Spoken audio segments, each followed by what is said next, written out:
નમસ્કાર, weather analysis સાથે હું છું પાયલ અને ગુજરાતમાં ફરી એકવાર વરસાદનો એક નવો રાઉન્ડ શરૂ થવાનો છે. સિસ્ટમ ધીરે ધીરે મજબૂત બની રહી છે અને ગુજરાતના અનેક વિસ્તારોમાં સારો વરસાદ પડે તેવી સંભાવનાઓ છે.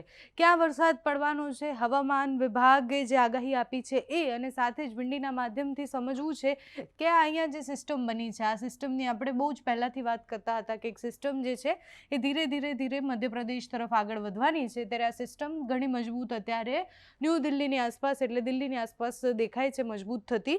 ધીરે ધીરે રાજસ્થાન તરફ આગળ વધવાની છે, જયપુર તરફ આગળ વધે અને એના પછી મધ્યપ્રદેશ તરફ આવે તેવી સંભાવના છે. 25-26 તારીખે સિસ્ટમ વધારે તીવ્ર બનવાની છે. અહીંયા જુઓ તમે કે દિલ્હીની આસપાસ જ છે ને વધારે મજબૂત બનતી પણ દેખાય છે. એટલે 22-23 તારીખની આસપાસ એ જયપુર સુધી પહોંચવાની છે. પછી 24-25 તારીખની આસપાસ એ મધ્યપ્રદેશ અને ગુજરાતના અનેક વિસ્તારોમાં ભારે વરસાદ લઈને આવશે. સર્ક્યુલેશન સિસ્ટમ જે છે એ સિસ્ટમ વધારે મજબૂત દેખાઈ રહી છે અત્યારે જ્યારે અહીંયા પહોંચે છે 24 તારીખે. પણ એની પહેલાં ગુજરાતમાં વરસાદની સ્થિતિ શું રહેવાની છે તો આજના દિવસની વાત કરીએ તો આજે દક્ષિણ ગુજરાતના અનેક ભાગોમાં વરસાદ પડશે. સુરતમાં ગઈકાલે પણ ખૂબ વધારે વરસાદ હતો. એના સિવાય દક્ષિણ ગુજરાતના વલસાડ અને વાપીવાળા વિસ્તારમાં આખા પટ્ટામાં ખૂબ વધારે વરસાદ હતો.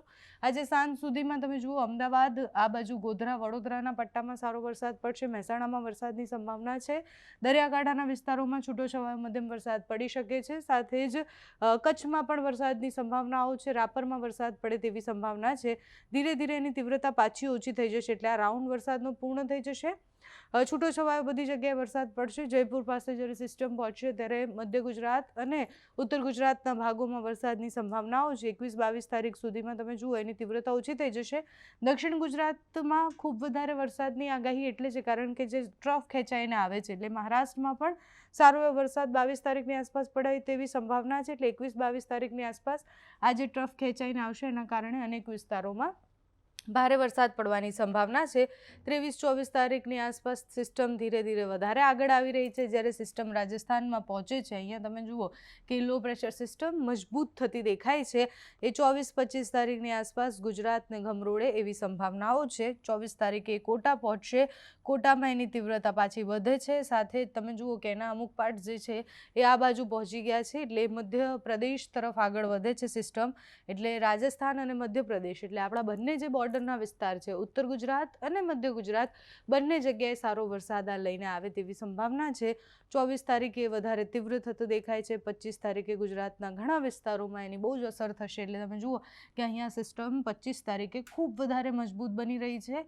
આખા મધ્યપ્રદેશ અને રાજસ્થાનના મોટાભાગના વિસ્તારોમાં એની ભયંકર અસર દેખાઈ રહી છે સિસ્ટમની. એટલે 25 તારીખે સારો વરસાદ પડે તેવી સંભાવના છે. 25 તારીખે તમે જુઓ કે અહીંયા સુધી એટલે આપણા મધ્યના મોટાભાગના વિસ્તારોને કવર કરી દેશે. મધ્ય ગુજરાતના ઘણા બધા વિસ્તારોમાં એ સિસ્ટમની વધારે અસર થવાની છે. ગોધરામાં ખૂબ વધારે વરસાદ પડવાનો છે. અમદાવાદમાં મહેસાણામાં પણ ખૂબ વધારે વરસાદ પડે તેવી સંભાવના છે. બાંસવાડામાં તમે જુઓ કે સિસ્ટમ જે છે એટલે સિસ્ટમ જ્યાં બનેલી હોય એટલે લો પ્રેશર સિસ્ટમની આંખ જે હોય એ નહીં પરંતુ એની પાંખ જ્યાં ફેલાયેલી હોય ત્યાં વધારે અસર થતી હોય છે અને એટલે જ ત્યાં ભારે વરસાદ ભારે પવન સાથે વરસાદ પડે તેવી સંભાવના છે. સિસ્ટમની અસર 26 તારીખે પણ રહેવાની છે. 25 તારીખ રાત સુધીમાં એ પાછી એની તીવ્રતા વધારે થવાની છે. સૌથી વધારે મધ્ય ગુજરાતને અસર કરશે અને મધ્યપ્રદેશમાં એ ક્યાંક અહીંયા સ્થિર થઈ ગઈ છે સિસ્ટમ. એટલે 26 તારીખે ભારે વરસાદની સંભાવના છે. 25-26 તારીખે ગુજરાતના મધ્યના ભાગોમાં ખૂબ વધારે વરસાદ પડે તેવી સંભાવનાઓ છે. સિસ્ટમ ધીરે ધીરે આગળ વધી અને 27 તારીખની આસપાસ મહેસાણા અને ઉત્તર ગુજરાતને ગમરોળે અને અમદાવાદ સહિતના વિસ્તારોને ગમરોળે એવી સંભાવના છે. એટલે ઉત્તર ગુજરાતમાં ને બધી જ જગ્યાએ સિસ્ટમની ભયંકર અસર થાય તેવી સંભાવના છે. 25 તારીખે સિસ્ટમ ખૂબ વધારે મજબૂત થતી તમને દેખાશે. 25 તારીખ સાંજ સુધીમાં ત્યાં સુધીમાં તમે જુઓ કે આ બધા જ વિસ્તારોમાં એ ફેલાયેલી છે. એટલે રાજસ્થાન અને મધ્ય ગુજરાત મધ્યપ્રદેશના વિસ્તારોમાં આ સિસ્ટમ જે છે એ ધમધોખાર વરસાદ લઈને આવે એવું અત્યારે દેખાઈ રહ્યું છે. એટલે ગુજરાતમાં આપણે જે વરસાદની વાત કરતા હતા 24-25 તારીખથી વરસાદનો રાઉન્ડ એ શરૂ થશે અને પછી એની તીવ્રતા તમે વિંડીના માધ્યમથી જ સમજી શકો છો કે કેટલો વરસાદ પડવાનો છે. અત્યારે છૂટોછવાયો મધ્યમ વરસાદ પડે તેવી સંભાવના છે. સામાન્ય મધ્યમ વરસાદ એ દક્ષિણ ગુજરાત અને દરિયાકાંઠાના વિસ્તારમાં પડશે. પણ આના પછીનો વરસાદનો જે રાઉન્ડ આવે છે એ વરસાદ તોફાની વરસાદ હશે. મધ્ય ગુજરાત અને ઉત્તર ગુજરાતના બધા જ ભાગોમાં ખૂબ વધારે વરસાદ વરસાદ પડવાની સંભાવના છે. તમારે ત્યાં અત્યારે કેવું વાતાવરણ છે અમને કમેન્ટ્સમાં જણાવજો. અત્યારે આ વિડીયોમાં બસ આટલું. જો તમે અમને યુટ્યુબ પર જોઈ રહ્યા હોય તો સબસ્ક્રાઈબ કરજો, ફેસબુક પર જોઈ રહ્યા હોય તો ફોલો કરજો, અમારા આ વિડીયોને લાઈક અને શેર કરજો.